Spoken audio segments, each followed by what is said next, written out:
Do you want to know what makes knowledge grow? Then everybody watch Deen show. Bismillah, alhamdulillah, assalamu alaikum, peace be unto you. Today we're going to be giving you the 5 top evidences, proof, rational arguments for the existence of the Creator of the heavens and the earth. Now it's a shame that some of us have come to this state where we deny the one who's created us.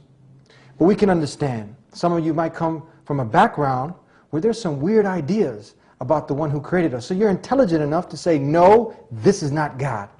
But you went a little bit too far and you said, there is no God at all. So today, for that small minority that's out there, because the vast majority of the world testify that there is a Creator. But we're on the same page on one thing. We say that there's no God. You said the same thing. But we say, except the one true God. So hopefully, God willing, after this show, you'll come aboard. But you got to be humble-hearted, open-minded, and let this truth sink in. So we're going to help clear up the fog.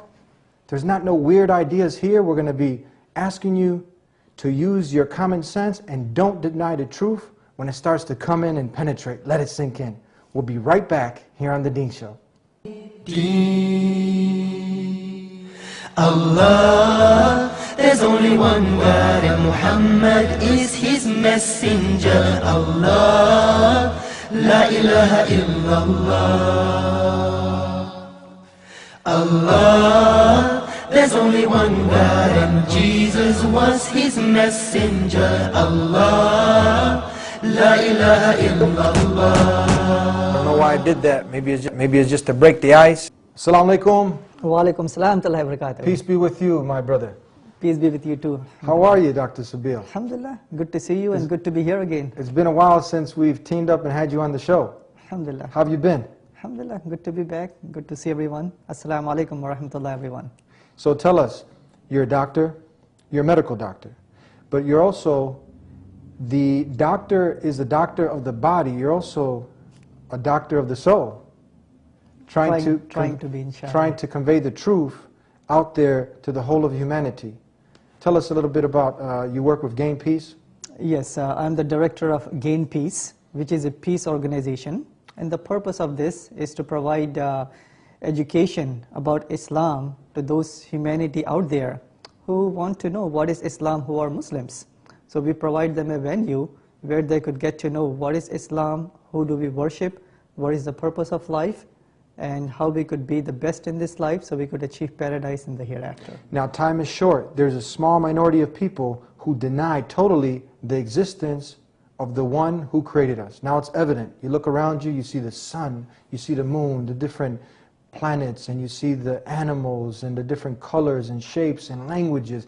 This is something so unique, but it's bizarre that people would go to those lengths to deny the one who created us. But as I said earlier, we can understand that there are some man-made religions out there, some man-made ways that kind of created some confusion. So they've been intelligent enough to say, no, this can't be the correct way, but they close it off altogether. So we want to hope that they, after this show, will see the rationale and logic behind these arguments and Islam. So let's start off. We're going to go in chronological order. We're going to start from number 5. We're going to give the 5 top arguments for the existence of the Creator of the heavens and earth. Let's start with number 5. Take it away. All right. So I have 5 top arguments, inshallah, which we are going to present. So number 5 would be argument from biology, inshallah. Biology. Okay. Biology. Okay. So Brother Eddie, suppose if you go to beach today after the show, yes, right, just to relax. Once you go to the beach, you will find some water waves coming up on the shore, and you will see some patterns, some markings on the beach that is created by water waves, could be by wind, could be by rain. When you look at that pattern, you would automatically say, this is created by nature. Because nature creates those kind of patterns. Suppose if you go to the beach tomorrow, and if you find some writings on the beach that says that Andrew was here, suppose, and he was here on the 22nd of April, and he had a good time with his family. When you look at that information, that writing, would you assume that that is coming from water, wind, rain? Or would you assume that there is some intelligent person who made those markings? Now, if you're actually seeing those markings embedded, yeah. I mean, this common sense would tell you, you know, that couldn't just happen by chance. Yeah, it cannot be by chance because there is information. Yeah. So information could only be created by intelligence. So nature, it creates patterns, and intelligence creates information. Now, here comes the very big point. Within each single cell of our body, and there are 50 trillion cells. 50 trillion cells. Yeah, 50 trillion cells in the body of each single human being. Within each single cell, there is a nucleus in which there are genes that are instructions of how a cell should function, how the body should function, all the organs, how they should function. So they are like the blueprint, the instruction manual within each cell in the nucleus. So if you take these instructions and write them in the form of a book, for example, you will have to fill up 900 books, 500 pages thick, each book. Wow. That's how much information is there within each single cell. In each cell? Each cell. The whole library. There's more than a library. I mean, just... Yeah, 900 books, 500 pages long, each book. So that is information. That is not some pattern. That is not something by wind, rain, hail, and all of those things.